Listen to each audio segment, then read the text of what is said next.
Welcome to PharmaPulse, the new podcast by Reuters Events Pharma, where we decode the latest trends that are happening in the pharma industry today. I'm Hannah Hutton, your host, and I'm delighted to be joined by Ricardo Castrillo, who's the Chief Commercial Officer at Ferrer, to discuss the opportunities and challenges that are facing customer engagement today. So before I kick off with the questions, Ricardo, if you could give me a little introduction of yourself, that'd be great. Sure. So, Ricardo, working at Ferrer, 5 years already at the company. I joined it as general manager in Spain, and since February 22, I jumped to the chief commercial officer position.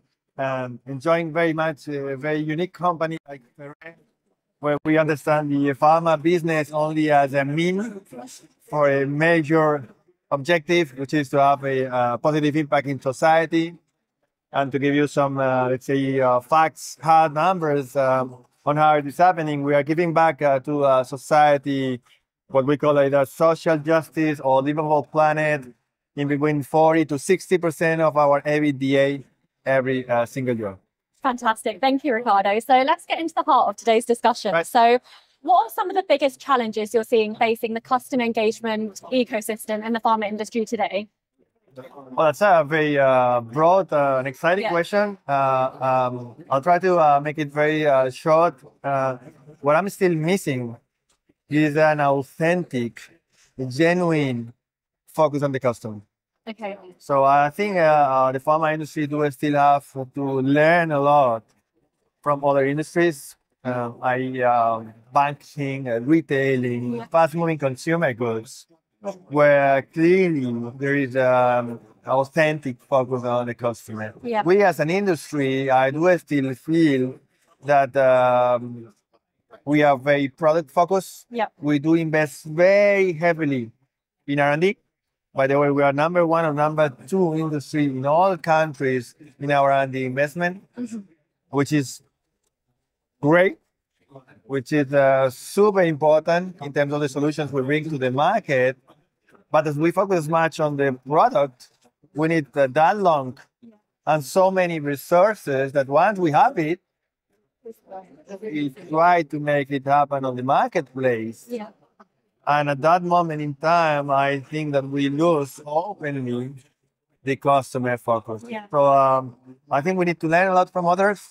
We need to look outside of our industry quite a lot.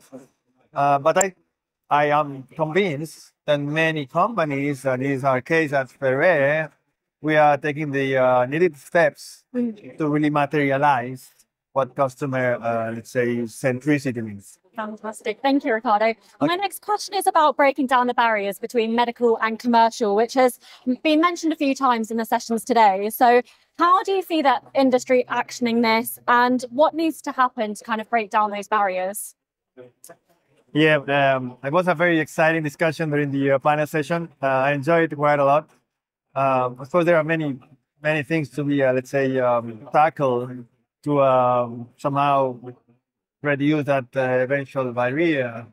Again, I'm back to your previous question. When there is a clear, authentic customer focus, mechanically, all the organization, not only commercial, marketing, medical, all other functions, mechanically shift the views to the customer.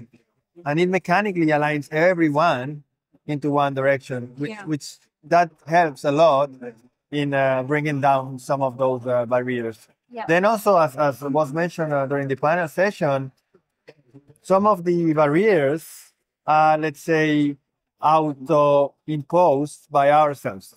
They are not real, but we tend to, let's say, interpret or understand the compliance code of practice in let's say, restrictive way, because as an industry, we're probably a bit too much risk averse sometimes. So I think we need to gain a bit of the entrepreneurial spirit to be a bit more brave in taking good decisions, always, of course, fulfilling the ethics and compliance must have, but doing a proper interpretation of it, putting the focus in what is important, and what is important is the customer and the patient. Fantastic. Thank you, Ricardo. My next question is about what does the role of data play in personalized customer journeys? And do you think we're currently investing enough into data and analytics to better understand our customer? That's a super hot topic. We've been hearing about AI every other day over the last 12 months, but AI, ML, big data, they are out there for decades, I would say. Yeah. So technology is available, right? Yeah. So we are convinced, I am convinced that data plays a crucial, central role. We are investing heavily in capturing all relevant data from our customers. Not only the structured data coming from the CRM, which is okay, but particularly capturing all the unstructured data coming from all other sources. Interaction with our digital assets, social networks, publications, whatever. So all these structured and unstructured data, it is merged in what we call the extended customer file, which is a 360 view of our customers. And from this, we serve this information to all, let's say, places in the organization where this information might be used. And of course, data is so crucial, it's so relevant that it deserves particular roles that were not in the organization before. So we are welcoming a number of people on the data scientists, DevOps, number of folks, particularly from other sectors. So we are kind of bringing also fresh talent to the organization, and they are helping a lot in putting data at the center of our decisions. Fantastic. Thank you, Ricardo. I've got a question about omnichannel now. So it seems to be quite contentious at the moment. Mm-hmm. Would you say that omnichannel is still very much a buzzword, or is it a really key part of the customer journey? All right, that's a tricky one. There are a number of words. Let me list some of them. Strategy. Yeah. Innovation. Yeah. Omnichannel within this very short list that we are using every other day. And by using them, we are kind of emptying the content of the word, right? So I do think that omnichannel is one of those words that is becoming buzzword. But the concept, the underlying thing is very relevant. Yeah, of course. So being able of interacting with all our customers in the right channel, at the right time, with the right content is super crucial. But yeah, I think omnichannel is already, let's say, overcome by customization and personalization. Yeah. So to me, this is the final end. And back to your previous question, data should help us in customizing our offer, our value proposition to each and every person. It's not anymore a segment, a group of individuals with common characteristics. That's not enough. Now we need to go for a personalized, customized, tailor-made approach per person. That's a really, really great point. And I'm going to throw you on the spot here a bit, Ricardo. If you had to kind of summarize everything you've just mentioned into one key takeaway for our listeners to action, what would that key takeaway be for customer engagement success? I would say be brave. Yeah. Take risks. Yeah. And learn from mistakes. Mm-hmm. So brave. Be coherent. Yeah. It needs to be a reflected and supported decision from the top management and whole organization. Mm-hmm.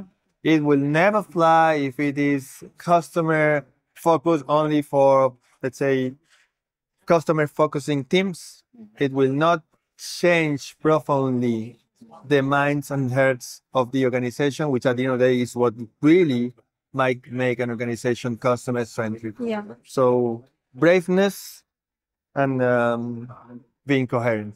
Fantastic. Thank you. That's such a great point, Ricardo. My pleasure. That's a wrap for today's episode of PharmaPulse. So thank you so much for the valuable insights. Your feedback is invaluable to us. So please do subscribe, rate and review the podcast and let us know what you'd like to hear next. You can also connect with us on LinkedIn at Reuters Events Pharma or visit our website at reutersevents.com/pharma. Thank you so much for joining us today, Ricardo. And we look forward to having you back with us at PharmaPulse. My See you pleasure. next time. Thank you.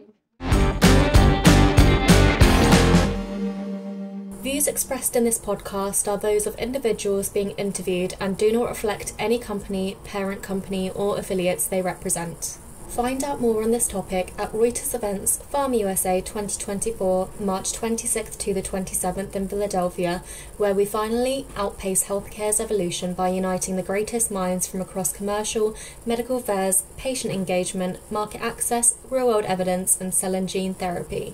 For more information, please visit reutersevents.com/pharma-USA.